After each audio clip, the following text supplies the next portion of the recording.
this day in 1965, President Lyndon Johnson delivered what would be among the most consequential public addresses of his presidency. 8 days after hundreds of voting rights activists in Selma, Alabama were brutally attacked on the day that would become known as Bloody Sunday, President Johnson addressed the nation and a joint session of Congress, making it clear without equivocation where he stood. It is wrong, deadly wrong, to deny any of your fellow Americans the right to vote in this country. Johnson had planned to wait to propose a voting rights bill, fearing Congress would not be receptive to another measure so soon after the Civil Rights Act of 1964.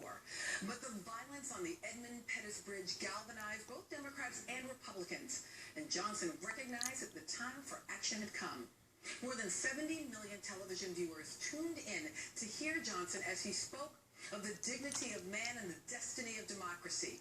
He called on Congress to pass a bill providing federal protection for the right to vote.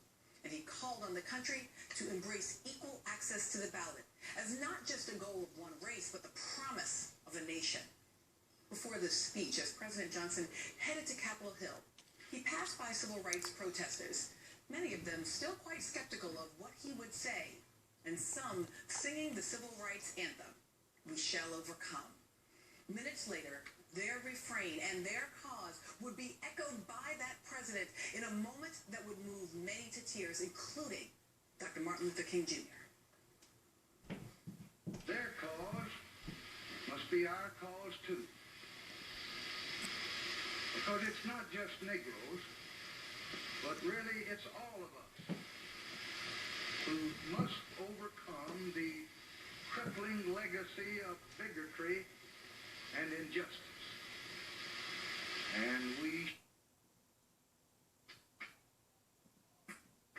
After that speech laying the groundwork for the Voting Rights Act of 1965, the cornerstone of Johnson's civil rights legacy has been weakened. And we have yet to overcome the legacy of bigotry and injustice. But now a different president, one whose election was made possible by Johnson's legacy, calls on us to honor the lessons of Selma.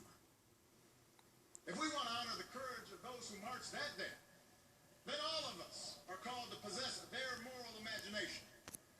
All of us will need to feel as they did the fierce urgency of now. A reminder that the extraordinary courage of ordinary people can still inspire presidents and move a nation, just as it did on this day, March 15th, 1965. And that's our show for today. Thanks to you at home for watching. I'll see you next